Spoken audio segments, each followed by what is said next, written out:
Have you ever thought about the changes in the relationship between parents and children as we age?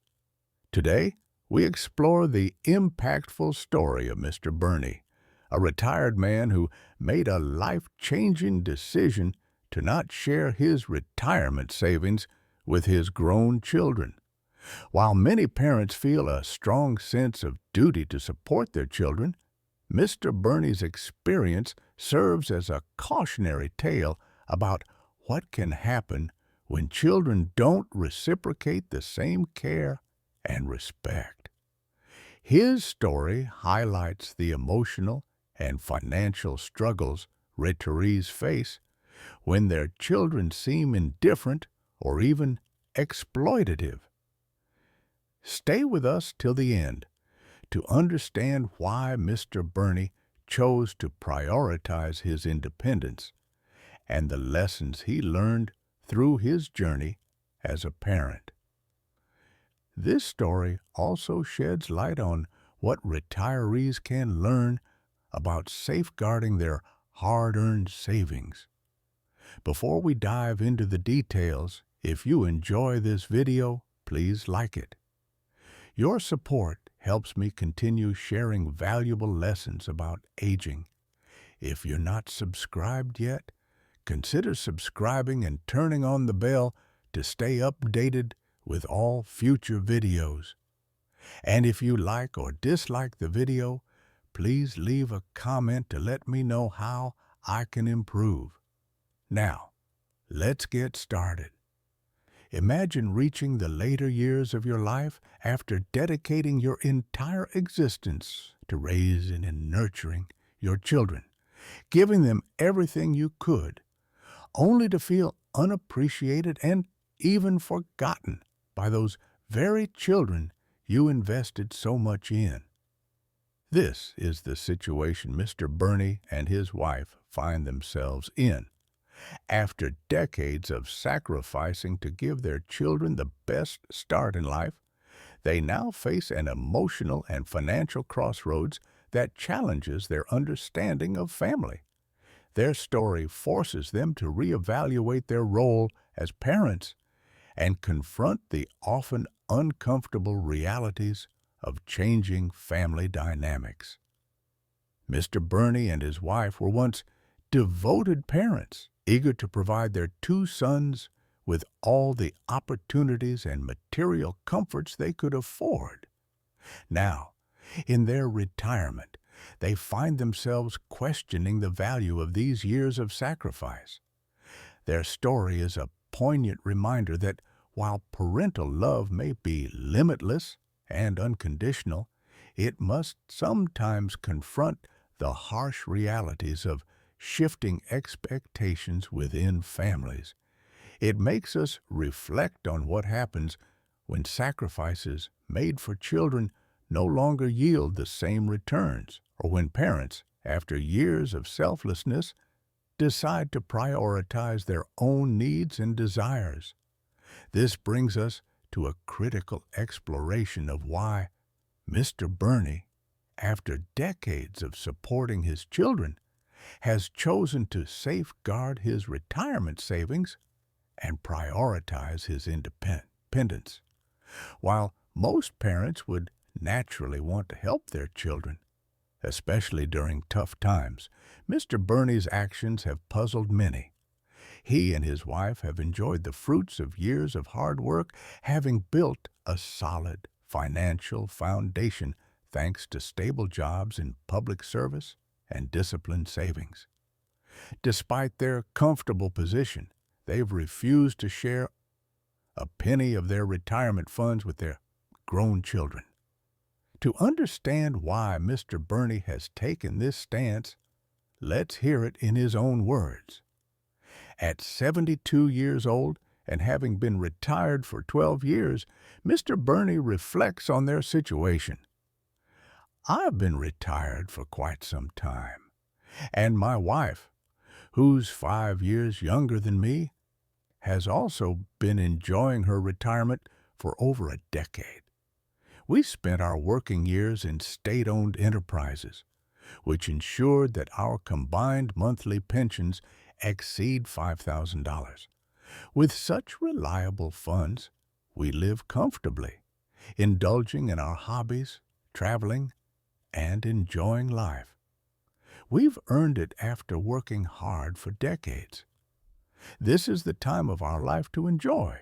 Yet, despite our financial comfort, we've never spent a penny on our children since we retired. Many may wonder why, with such a solid pension, Mr. Burney doesn't help his children, especially when the younger generation faces financial pressures. Isn't it normal for parents to lend a hand in difficult times? But Mr. Burney and his wife have a different perspective. They've chosen to hold on to their money, even if it means seeing it lose value over time. We've worked hard for our secure future, and these funds are for us to enjoy our retirement in peace, he explains. He's quick to clarify that this decision isn't about being cold-hearted, but about being discerning. Mr. Burney's reflection on his children's upbringing reveals much about his decision. Both my wife and I came from humble beginnings. We've experienced the hardships of poverty, so when we secured stable jobs in the public sector, we did everything we could to give our children the opportunities and comforts we never had. But we also established boundaries. We spent lavishly on what they needed, but we didn't indulge them excessively. Perhaps this was our way of teaching them the value of moderation and self-sufficiency. Looking back, Mr. Burney feels proud of his sons. They turned out well. They excelled academically, attended prestigious universities, found good jobs in major cities, got married, and had children of their own. Everything seemed to unfold smoothly for them, and people often admired their success. However, Mr. Burney and his wife noticed that despite their sons' achievements, the level of appreciation and respect they received from their children had shifted over the years. Their once dependable support seemed to have been taken for granted, and that began to weigh heavily on them. As their children grew older and started their own families, the sense of obligation to continue providing financially dwindled. Mr. Burney and his wife felt it was time to focus on their own needs and well-being.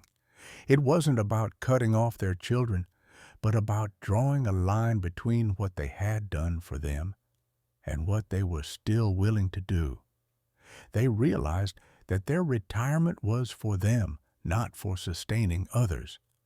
This is a harsh reality that many retirees face, but often avoid confronting. Parents often feel it's their duty to continue helping their children even into adulthood, but the emotional and financial toll it takes can be immense. Mr. Burney's story serves as a lesson about the importance of independence and setting boundaries, especially as we enter our later years.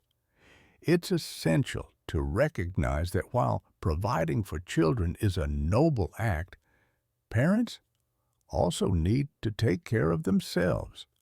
After a lifetime of work and sacrifice, it's not only okay, but necessary to prioritize one's own well-being in retirement.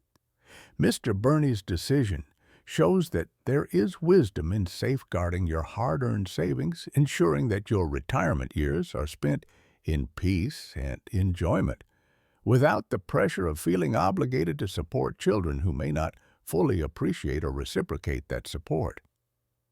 As we reflect on Mr. Burney's story, we are reminded that the relationship between parents and children changes over time. It's crucial to strike a balance between loving support and self-preservation, ensuring that both generations can live fulfilling lives without taking each other for granted. We always prided ourselves on the fact that we had raised our sons well, believing they would go on to become successful professionals in the cities, something that would make us proud. However, we also knew that as parents, we played a significant part in shaping their futures. We never hesitated to do what was needed to ensure their success. He reflects on the early years, recalling how they did everything they could to support their children during the early stages of adulthood. When their eldest son graduated from college, they made sure he secured a job at a state-run company, using their connections to get him that opportunity. When he married, they helped him buy his first home, giving him a generous gift of $100,000. Later, when he bought a car, they chipped in with $5,000 to help him make the purchase. Their younger son's journey, however, was a bit more challenging. His chosen career path wasn't as popular, and he struggled to find stable work after graduation. So, they supported him by funding additional education to help him secure a stable career by the time he reached his late 20s. They also helped with his wedding, contributing over $5,000 for the dowry and, just like with their older son, bought him a house for his new family. In total, they invested nearly every penny of the savings they had accumulated throughout their lives. This reflection reveals that for Mr. Burney, the decision not to continue providing financial support after retirement wasn't due to a lack of love or concern for his children. Instead, it was about wanting to ensure that both his children and himself could navigate life on their terms. It highlights how family dynamics evolve over time, and sometimes, even after sacrificing so much for their children, parents must make the difficult choice to prioritize their own future well-being. Mr. Burney continues his story, explaining that as life progressed, both of their sons had children, which led him and his wife to retire earlier than they had planned so they could help take care of their grandchildren.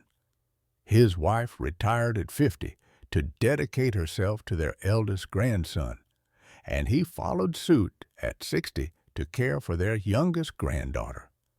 They were eager to support them in every way they could, but it wasn't until the grandchildren were old enough to start school that they were finally able to catch their breath and enjoy a bit of rest. Looking back, Mr. Burney reflects that they gave everything to raise their two sons, pouring all their energy into their upbringing. They made many sacrifices, believing that one day their children would care for them in return. Unfortunately, what they received was not the love and care they had hoped for, but instead a sense of entitlement, a desire to live off them without giving back. He continues with a bittersweet reflection on how, as they grew older, they had hoped their children would come back more often, especially during festivals. However, their sons rarely visited. Their eldest son, who lived just 300 kilometers, about a 4-hour drive, only came home once a year, usually around Chinese New Year. Each time, he arrived empty-handed, leaving with gifts that Mr. Burney and his wife had prepared for him. He remembers one particular year when the neighbors' children brought bags of goods and gifts for their parents. In contrast, their eldest son came with nothing more than 2 pieces of clothing for his parents. He didn't bring any of the customary New Year gifts, and unlike other children who gave their parents red envelopes, their eldest son never did. It was only the grandchildren who thoughtfully gave them their red envelopes. Before the New Year celebrations had even ended, their eldest son was already leaving, taking with him the goods they had prepared for the family. That year, Mr. Burney felt deeply hurt by his son's selfishness and couldn't help but speak out. His son's response, however, left him heartbroken. "Anyway, you're both so old now. You can't eat that much. It's a waste to leave all this stuff here," he said, dismissing their feelings. Mr. Burney pauses before recounting another painful moment. Their younger son was even more brazen. After they had purchased him a house, he demanded more money, this time asking for funds to buy a car. The way he asked was so direct and entitled, it felt as though he was demanding something owed to him. "Dad, I need $700 million to buy a car. Transfer it to me now," he had said, and Mr. Burney was taken aback by the audacity of the request. He felt as though the roles had reversed. His son was now acting as the parent, and he was the child. It made him uncomfortable, and so he refused, even though they had the money. To him, buying another car seemed like a waste when their son already owned one. When their son couldn't get the money for the car, he came up with other reasons to ask for funds, claiming he needed money to renovate his house or to start a business. Each time he asked for tens of thousands, but Mr. Burney wasn't fooled by his excuses and gave him only small amounts. Over time, their son's behavior grew colder. He began treating them poorly, as if they had wronged him in some way. Every time he visited, he was distant and indifferent, eating quickly and leaving without hesitation. Even when they asked him to stay a little longer, he refused, claiming that it was uncomfortable to be at home. Mr. Burney's voice softens as he recalls the pain caused by their son's actions. 4 years ago, his wife was hospitalized for severe osteoarthritis. While the medical bills for her surgery and treatment were covered by them, she longed for their sons to visit her. Neither of them came. It was as though visiting their mother would cost them something. The best they could manage was a brief phone call, showing no real concern. What should have been a simple operation turned into an emotional wound for Mr. Burney's wife. While other patients in the hospital were surrounded by their children, she and her husband were left alone. It wasn't the physical pain of the surgery that hurt, but the emotional abandonment they felt. It was a deeply painful experience that still lingers in Mr. Burney's heart. Not long after my wife had begun recovering from her illness, I found myself in a tragic situation. I had an accident that left me with a fractured foot. At that moment, my wife was still struggling with her health, unable to care for me, and I expected our 2 sons to step in and help. However, both of them found excuses to stay away. One son claimed he was too busy with work, and the other said he wasn't feeling well. I tried to explain how serious my condition was, but neither seemed willing to come and support me. With no other option, I had to hire a caregiver to look after me. The real blow came when I discovered, through my grandchildren, that my eldest son had taken his family on a vacation to the seaside, and my younger son had gone hiking. This wasn't a case of unavoidable circumstances. It was clear they just didn't care. The realization that they had chosen to be absent when I needed them the most hurt me more than the pain from my foot. People often ask my wife and me if we still intend to pass on our savings to our sons. The truth is, after everything that has happened, we have decided to stop relying on them. We've made the conscious choice to no longer look to them for support in our retirement years. Since we are still able to take care of ourselves, we felt it was unwise to depend on them, given their coldness toward us. In fact, we know it would only be worse if we were to rely on them in the future. So, we made the firm decision to keep our savings for ourselves. Even in emergencies, we will reserve enough to ensure we can live independently in our later years. Should we reach a point where we are no longer able to care for ourselves, we have decided that we will go to a nursing home together. Although a nursing home may lack the warmth of family care, we believe paying for professional services will offer us a more comfortable and dignified life than relying on our sons. I know our situation might be rare, but it's not unique. The reality is that human emotions are fragile, and the familial bond is no longer what it used to be. These days, many younger people are more focused on their own freedom and enjoyment, and the true concept of filial piety seems to be in short supply. This is why, as we grow older, we must hold on to our retirement savings.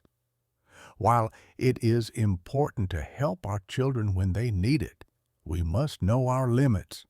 Everyone must face their own struggles in life, and our children are no exception. What we can do is offer help when they're genuinely in trouble, but within our means.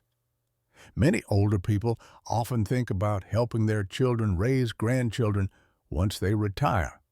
But nowadays, many young people prefer to raise their children on their own and don't want their parents to take on that responsibility.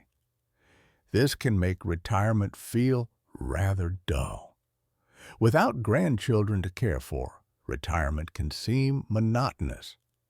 A good pension makes life easier, but without one, people can become anxious, especially if they feel the need to continue working. Retirees are often faced with the question, what kind of jobs can they do in their later years? I'd like to share 4 types of jobs that retirees can pursue, jobs that offer a meaningful way to stay active without taking on too much strain. The first option is community security. It's a common form of post-retirement employment for elderly individuals who are still in good health. Many retired seniors choose to become security guards in their local communities, maintaining order and providing a sense of safety to residents.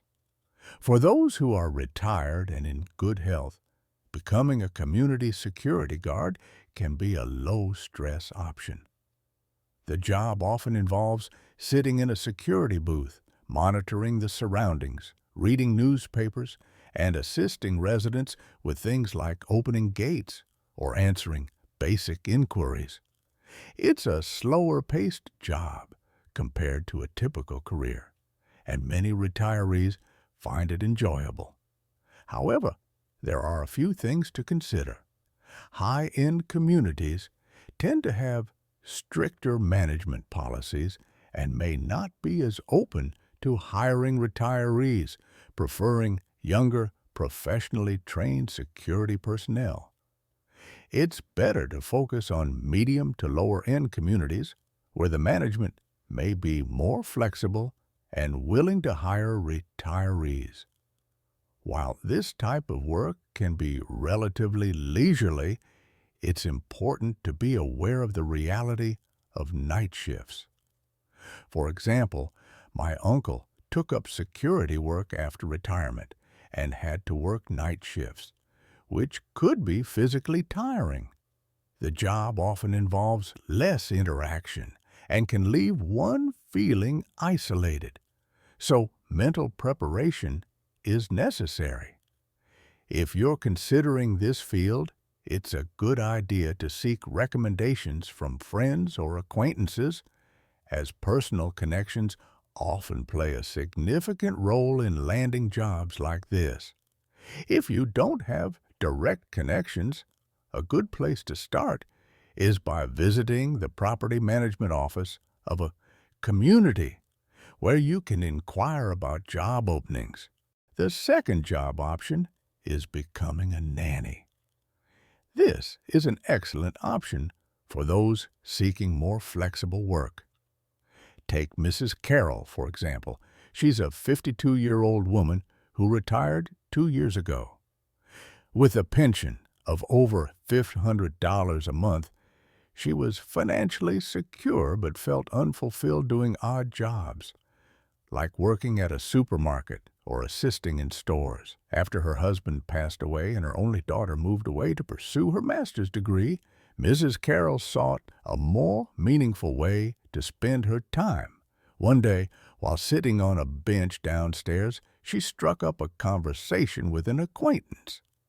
This conversation led to Mrs. Carroll discovering that the acquaintance, a senior citizen, needed assistance with cooking and cleaning because his daughter, who lived far away, couldn't help him.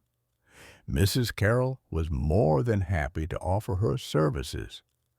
This role as a nanny not only provides her with an income, but also gives her a sense of purpose.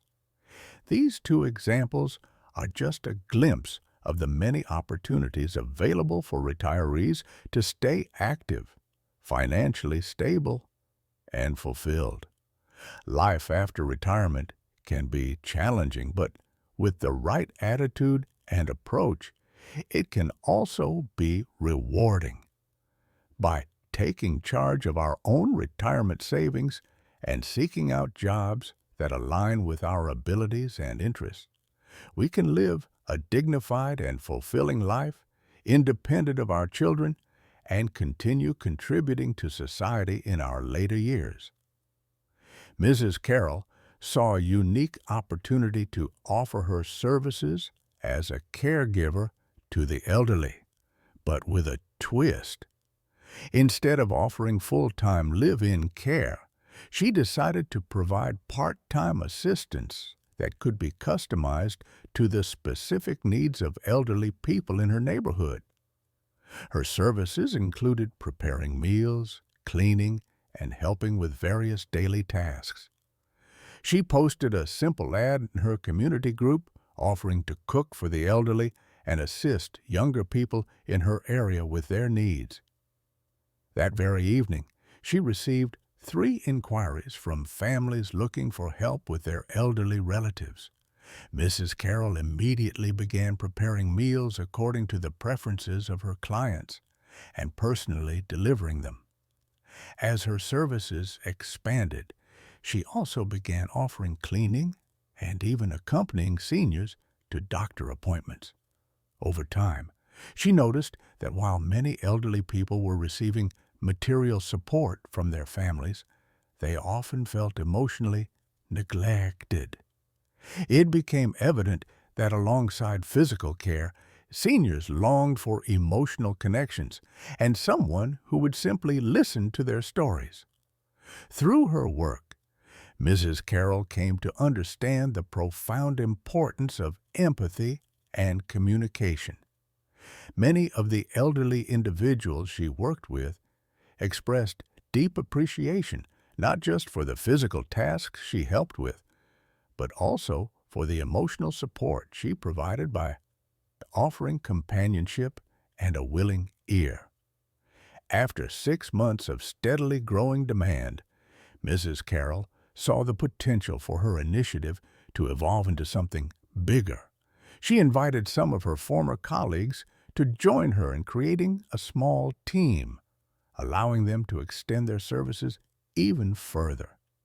Together, they established a network of support that not only helped seniors with their practical needs, but also provided emotional care that truly made a difference in the community.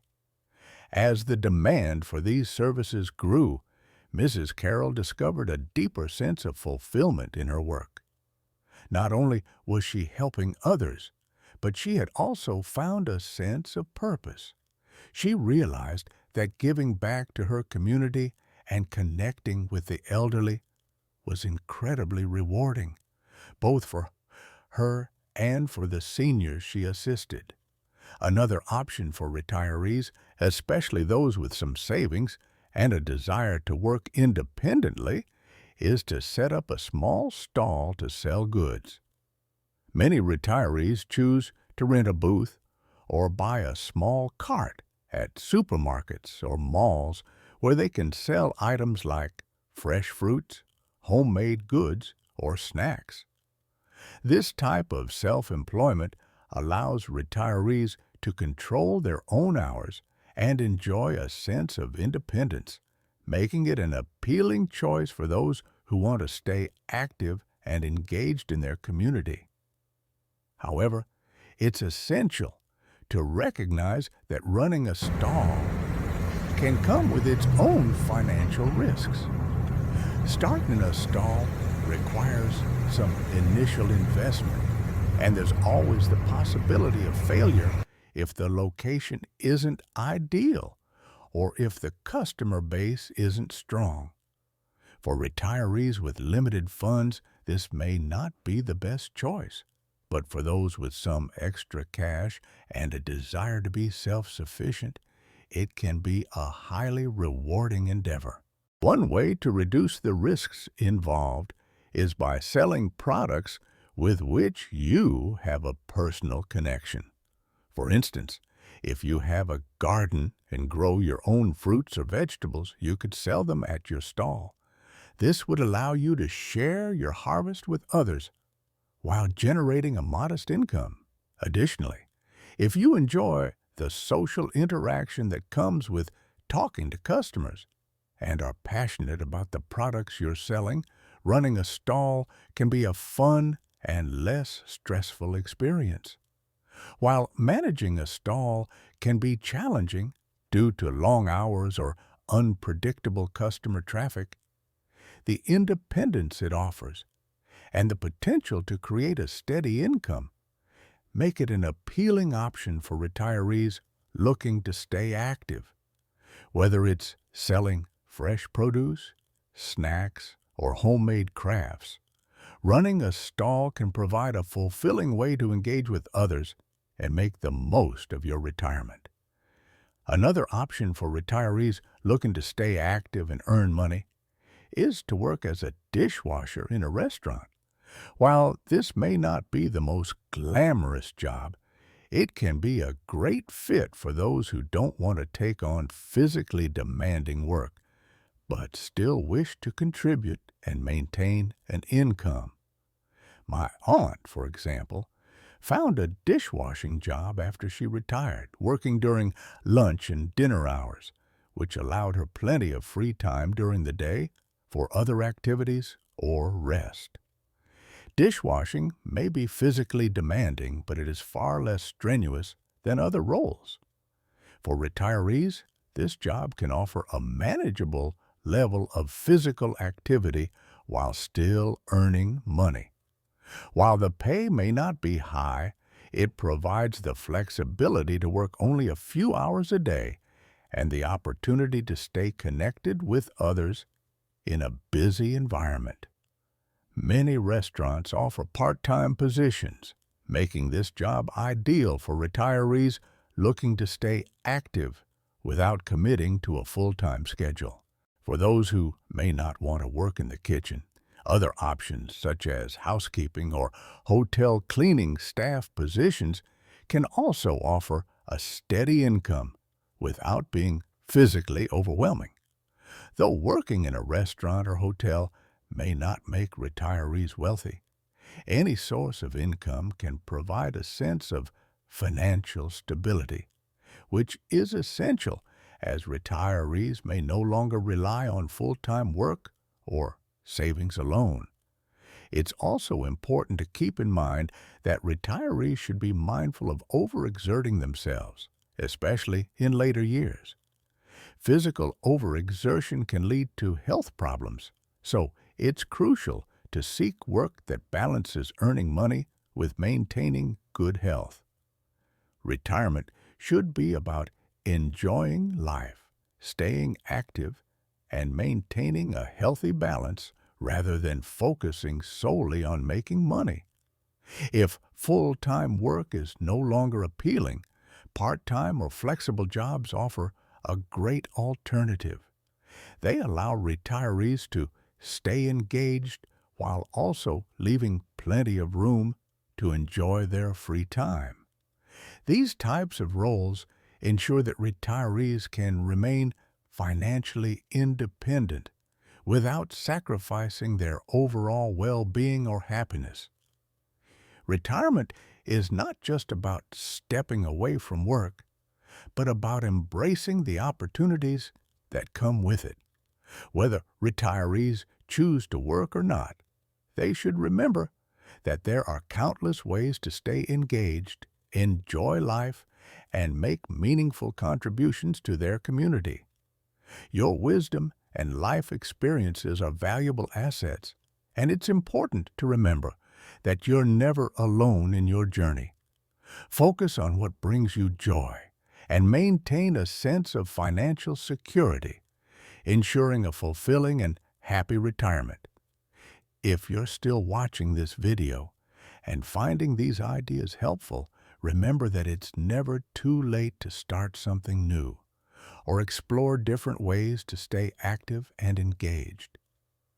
If you're still with me, I'd love for you to drop Healthy Life in the comments to let me know you're enjoying this video so far. I truly appreciate the time you're spending here with me. Now, let's dive into a topic that's close to home for many. The question of whether or not older adults should live with their children. As we age, this is a question that tends to resurface. Should we stay with our children, seeking their companionship, or chase after the dreams we once put aside? While it may sound comforting at first to live with our children, the reality can sometimes paint a very different picture. Take Aura's story, for example. At 62, Aura decided to move in with her son and daughter-in-law after her husband passed away, seeking connection and security in her retirement. She had hopes that her golden years would be filled with new adventures, freedom, and joy. In the beginning, things seemed ideal. Her daughter-in-law was warm, encouraging her to pursue hobbies like dancing, walking, or spending time with friends. Aura thought it would be the perfect time for self-discovery and relaxation. But as the months passed, things started to shift. What began as small tasks around the house, light cleaning, a little help in the kitchen, soon evolved into something much bigger. Aura found herself doing all the cooking, cleaning, and even caring for the kids without any time left for herself. The very freedom she had looked forward to in retirement was swallowed up by an endless list of chores. She became overwhelmed with no space left for her own passions. One day, when her son and daughter-in-law mentioned a short vacation, expecting Aura to look after the children, something in her snapped. She realized that she had become a caretaker, not a mother or grandmother. This wasn't what she envisioned when she imagined retirement. Aura had dreams of returning to her hometown, raising a little dog, cultivating a garden, and reconnecting with old friends. But in her son's home, these dreams felt out of reach. She knew something had to change. After much thought, Aura made a bold decision. She told her son that she was going to visit an old friend and take some time for herself. Her daughter-in-law, understandably upset, accused her of neglecting her responsibilities, but Aura remained firm in her decision.